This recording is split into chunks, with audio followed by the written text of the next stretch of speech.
reconstruire la gauche, c'est sur des questions de fond. Ce n'est pas en commençant par des délimitations d'hommes, de groupes ou d'étiquettes. Voilà, on cherche, on ne fait pas d'exclusive, on cherche à rassembler. Je l'ai dit tout à l'heure, l'appartenance à la gauche est déclarative, l'appartenance à l'écologie aussi. Il n'y a pas de tribunal pour juger qui est à gauche ou pas à gauche. Il n'y a pas de tribunal pour juger qui est écologique ou pas écologiste. Il n'y a pas de brevet. Il n'y a pas un petit groupe qui va décerner un brevet sur un sujet ou sur une autre. On est tous ensemble. Les uns se disent de gauche, écologistes, féministes, pacifistes, internationalistes. Nous les prenons, nous nous en réjouissons comme ça.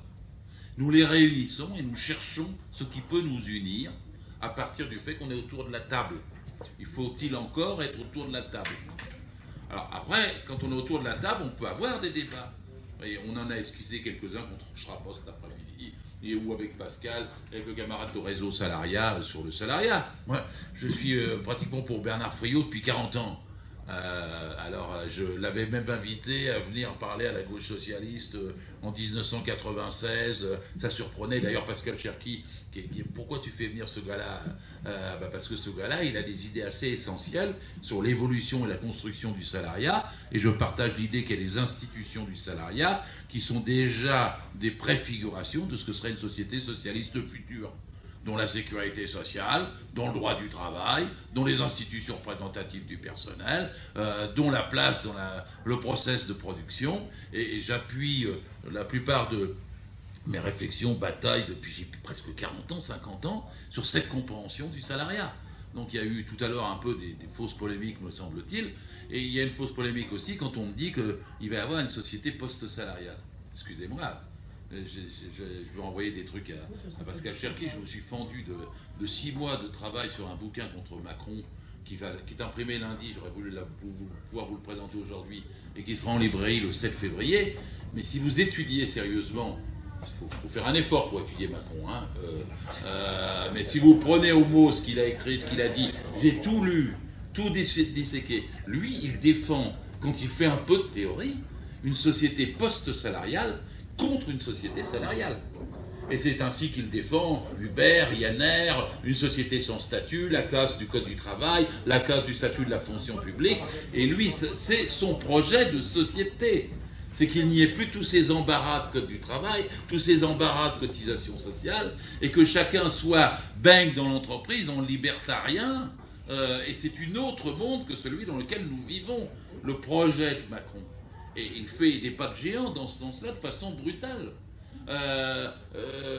Et donc il y a une petite importance à bien comprendre ça, c'est que 90% des actifs de notre pays sont salariés, donc sont menacés par la politique de Macron. Et les jeunes sont des salariés en formation, les chômeurs sont des salariés temporairement privés d'emploi, et les retraités sont des salariés qui vivent au jour le jour grâce aux salariés. Et le salarié est d'autant plus numériquement fort et puissant qu'il est entièrement constitué dans le process de production en vendant sa force de travail et en recevant un salaire en retour. Et quand je dis 90% des actifs, tout le monde m'écoute souvent. Pourtant, ça fait 40 ans que je répète ça, j'ai l'impression de radoter. J'ai fait 3 bouquins là-dessus. C'est un truc, on passe dessus, puis on oublie. Mais c'est le point fondamental, commun, entre tous les gens de gauche. Il peut y avoir des salariés non écologistes, et il peut y avoir des salariés non de gauche, curés, cathos, tout ce que vous voulez, mais le point commun, ils ne le savent pas, c'est qu'ils sont salariés, exploités, qui vendent leur force de travail, et que c'est ça la base aujourd'hui dans le capitalisme. Quelqu'un qui va me dire que le salarié est menacé, mais c'est pas vrai. L'Organisation internationale du travail constate qu'il y a 1 milliard de salariés de plus dans les 30 dernières années. C'est l'économie informelle qui recule partout dans la planète. Les vendeurs de crêpes et les indépendants, les Deliveroo et les VTC, c'est l'archaïsme. La vague de fond en Inde, au Brésil, en Chine, c'est le salariat. C'est le développement et la puissance du salariat qui est l'avenir du socialisme sur la planète et de la révolution sociale. Si on se met à avoir un doute, qu'on dit c'est sur le même plan, on n'est pas sûr, le salariat va-t-il disparaître, on s'interroge, mais on a un doute sur les raisons pour lesquelles nous sommes là. C'est le Figaro qui tous les jours dit est-ce la fin du salariat? Ou la Tribune, ou l'Opinion. Parce que leur offensive est de faire régresser cette puissance du salariat. Et nous, notre force, c'est de nous appuyer sur cette puissance du salariat. On ne peut pas avoir d'hésitation ou penser que c'est une question secondaire. Si, moi, je suis un marxiste, quelque part, si je me vante, parce que c'est une prétention de dire ça. Mais évidemment, c'est cette force sociale qui va l'emporter dans le monde entier. Contre tous les Deliveroo, Uber et privés et indépendants de la planète, qui sont condamnés, qui sont le reste du Moyen-Âge, du 19e siècle. Et la marche en avant, c'est le fait effectivement qu'on puisse avoir plus de cotisations sociales, qu'on puisse avoir de meilleurs salaires, et qu'on impose le partage des richesses, et qu'on fasse ça avec des protections en matière d'hygiène de santé, et qu'on diminue la durée du travail, et qu'on aille vers 28 et 24 heures. Bon, si on débat politiquement, je pense que démocratie et socialisme existent, bon, un paquet d'années quand même. On a fait 25 ans de revue tous les mois, ouais. Pour développer des idées de fond. Et après, on a des idées qui accompagnent la totalité de la société socialiste de transformation pour laquelle nous sommes. Et comment elle sera évidemment écologiste, comment elle sera évidemment démocratique. Sans démocratie, il n'y a pas de socialisme, et sans socialisme, il n'y a pas de démocratie non plus. Donc ça c'est un programme qu'on a développé. Et c'est sur le fond, nous, c'est nos idées. Alors maintenant, je vois bien que j'ai plus que 2 minutes aussi. Sur la méthode, la forme. Non mais la forme. Comment dire, il faut avoir du volontarisme pour se mettre autour de la table. Voilà, ça, sinon, s'il n'y a pas ça, vous pouvez toujours dire j'ai un préjugé contre un tel et on n'en veut pas, bah, c'est foutu, votre réunion elle est foutue. Il faut être autour de la table, puis si un tel il n'est pas bon, il se discréditera ou s'usera lui-même, mais vous n'avez pas à le mettre à l'index avant de commencer. Parce que sinon, vous mettez déjà des soupçons et vous arrivez à une situation, et j'aimais bien ton souvenir de Max Lejeune, parce que je suis assis de ton âge et je me souviens très bien de ce que ça voulait dire dans l'aile droite du Parti Socialiste, c'était pire que Valls. Mais ils ne l'ont pas viré à Épinay, c'est lui qui s'est fait virer. Et après, les rapports de force ne sont pas écrits, ça dépend des rapports de force sociaux. Parce que vous savez, il n'y aurait pas eu la grève à la TCOR et à Breguet en mai 36, Blum aurait pu faire du Hollande. Excusez-moi, parce que c'est ça le fond du rapport.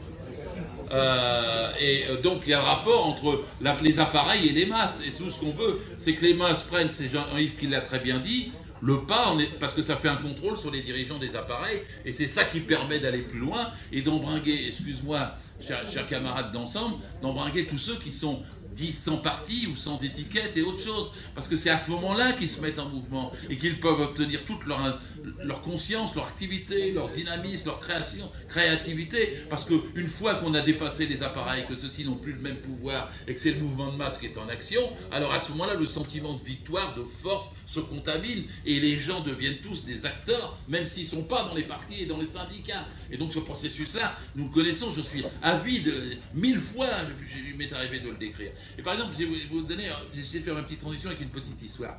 Hier soir, j'étais à Jonquière. Vous savez, c'est à côté d'Orange. C'est à côté d'Orange. Alors, le Nord Vaucluse, ça vote Front National à tour de bras. C'est particulièrement réac. Et les gens qui m'ont invité, alors l'année dernière, en 2016, j'ai fait 160 meetings contre les lois El Khomri, j'en ai fait 100 l'année dernière. Des Jonquières, j'en ai rencontré beaucoup. C'est pour ça que je prends un exemple isolé. Il y avait 50 personnes dans la salle. Il y avait à peu près toutes les nuances de la gauche.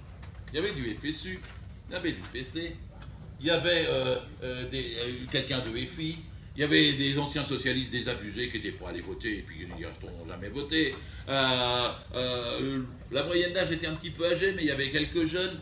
Et qu'est-ce qui faisait qu'ils étaient hier soir pour écouter du droit du travail quand même, hein, un vendredi soir à Jonquière, avec une pression dehors du Front National et des tas de gens racistes et tout, il faut quand même s'auto-sélectionner. Et bien tous ces gens-là, c'était des gens qui rêvaient de gagner la municipalité, qui se préparaient pour dans 2 ans ou 3 ans. Et c'était une vraie force. Vous savez ce qu'il y avait de plus vivant dans le village. Il y avait des gens qui faisaient de la culture, de la musique, qui faisaient de la peinture, etc., qui étaient des retraités, des actifs. C'était le cœur de la gauche. Je l'avais devant moi hier soir. Par contre, si je vais à Rennes, il y aura 10 réunions de 100 ou 150 personnes, on sera plus nombreux. Mais ils ne se mettront pas tous dans la même salle. Alors pourquoi ça se passe à Jonquière? Parce que là, les gens sentent qu'il n'y a pas d'autre issue pour pouvoir survivre. Ils sont déjà obligés de s'entendre. Et donc, ils viennent dans la même réunion, ils cherchent le point commun. Hier soir, c'était moi le point commun. En d'autres ça peut être d'autres. Mais et là, des jonquières, il y en a des milliers en France. Il y a 300-400 millions de personnes à gauche en France, comme ils étaient en face de moi hier à Jonquière. Mais pour les mettre dans une même salle, c'est ça qui est la grande difficulté. Et ils vous diront, non, non, moi, ce soir, je vais voir Hamon. Non, non, moi, je m'occupe que de Mélenchon. Non, non, moi, je m'occupe que je suis au PC, on a déjà assez de problèmes. Non, non, moi, je suis encore en train de voter jusqu'au congrès d'Aubervilliers pour essayer de faire quelque chose si jamais ça pouvait changer, etc. Et tout le monde ne viendra pas dans la même salle si c'est dans des grandes villes. Mais notre projet, nous, politique, c'est qu'il y ait des jonquières partout. C'est d'arriver à ce que ce soit dans les grandes villes, dans les petites, dans les moyennes. Notre projet, après, GDS, on vendra notre projet politique comme les autres vendront leur projet politique. L'ami Cherki pourra défendre qu'il n'y a plus de salariat ou que c'est post-salarial. Il aura le droit.